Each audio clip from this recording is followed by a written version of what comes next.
जय Hind students. I hope कि आप सभी लोग स्वस्थ होंगे, आप सभी की प्रिपरेशन अच्छी चल रही होगी।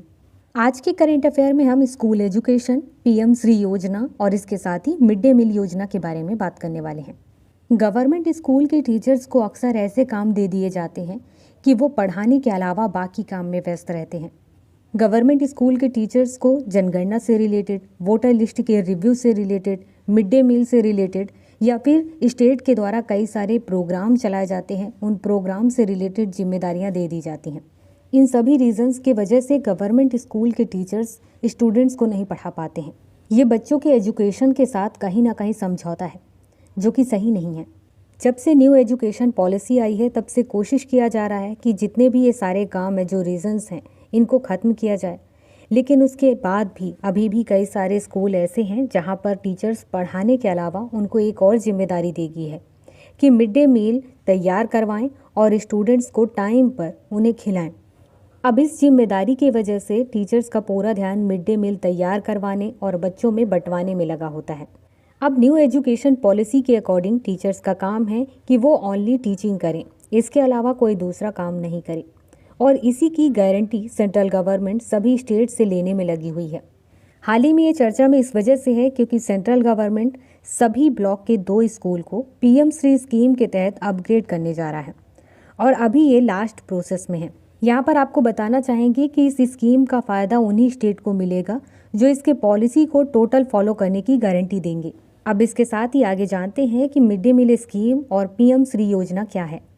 हम सबसे पहले बात करेंगे मिड डे मील योजना के बारे में और इसमें हम केवल उन्हीं फैक्ट्स के बारे में बात करेंगे जो आपके एग्जाम के लिए इम्पोर्टेंट है, चाहे वो प्रीलिम्स हो या फिर मेंस एग्जाम हो। मिड डे मील योजना एक स्कूल फीडिंग प्रोग्राम है और यह योजना पहली बार मद्रास नगर निगम ने 1925 में स्टार्ट की थी। 1925 में मद्रास नगर निगम के अपने एरिया में गवर्नमेंट स्कूल में कई सारे गरीब बच्चे पढ़ रहे थे। उन्हीं को देख करके इन्हीं वंचित वर्गों के लिए मद्रास नगर निगम ने मिड डे मील योजना लाई।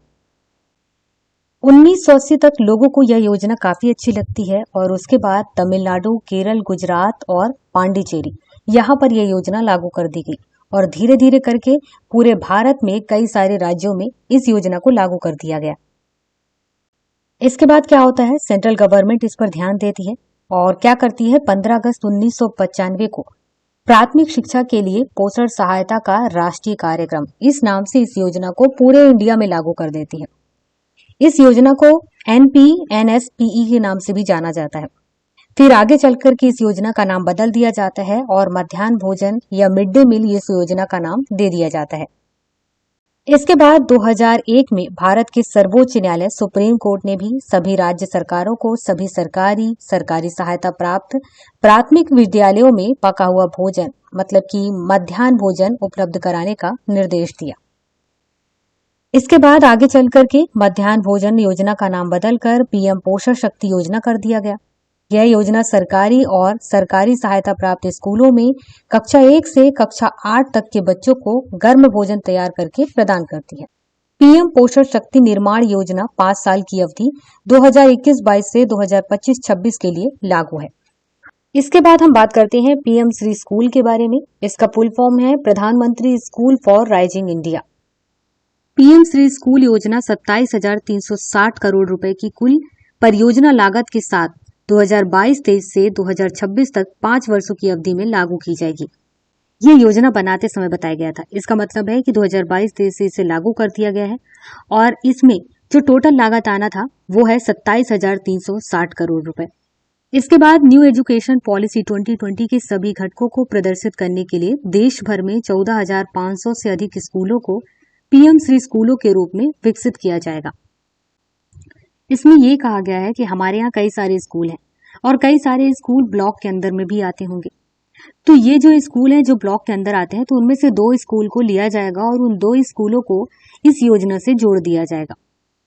अब देखिए, जिन स्कूलों को इस योजना में शामिल कर लिया जाएगा, इनका काम क्या होगा? इनका काम होगा सबसे पहले गाइडेंस प्रोवाइड करना और किसी अपने जो रिस्पेक्टिव एरिया है तो अपने रिस्पेक्टिव एरिया में जितने भी स्कूल आते हैं वहां पर इनको लीडरशिप प्रोवाइड करने का काम भी यही लोग करेंगे। इसके अलावा हाई क्वालिटी एजुकेशन प्रोवाइड करने में हेल्प करेंगे। ये इनका ही काम होगा। एक चीज में ध्यान देना, इस स्कीम में जो 2 स्कूल जुड़ेंगे, हर ब्लॉक से 2 स्कूल जो जुड़ेंगे, उनमें खुद में क्वालिटी होना चाहिए। जब क्वालिटी होगा तभी तो वो लीडरशिप और गाइडेंस का काम करेगा। वही चीज यहाँ पर ध्यान दिया गया है। तो सेंट्रल गवर्नमेंट क्या करेगी, सबसे पहले उन्हीं स्कूल को तैयार करेगी। मतलब इस योजना से जो 2 स्कूल जुड़े हुए हैं, सबसे पहले उन्हें सही तरीके से तैयार करेगी, ताकि ये अपने एरिया में जितने भी स्कूल आने वाले हैं, उन स्कूल को सही तरीके से गाइडेंस दे सके, लीडरशिप कर सके उसका। इनसे जितने भी स्कूल जुड़ चुके हैं और जितने स्कूल जुड़ने वाले हैं, उनको ये तो कहा ही गया है कि आप गाइडेंस प्रोवाइड करेंगे, लीडरशिप प्रोवाइड करेंगे, हाई क्वालिटी के एजुकेशन देने में, प्रोवाइड करने में हेल्प करेंगे। इसके अलावा आपको कुछ चीजें और भी दी जाएंगी और कुछ पर आपको वर्क करना होगा, जैसे कि solar panel, LED light, natural farming, waste management, plastic free.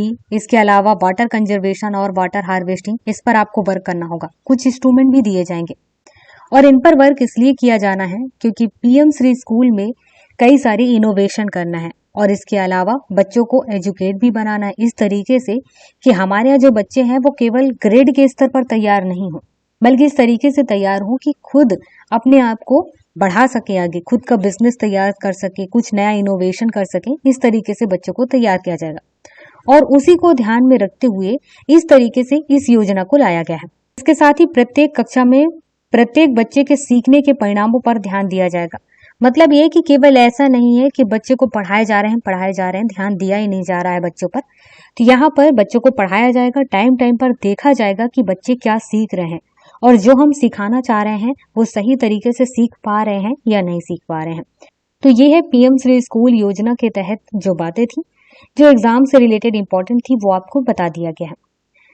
इसके अलावा अगर इसमें कोई दिक्कत हो तो आप हमें कमेंट के माध्यम से पूछ सकते हैं।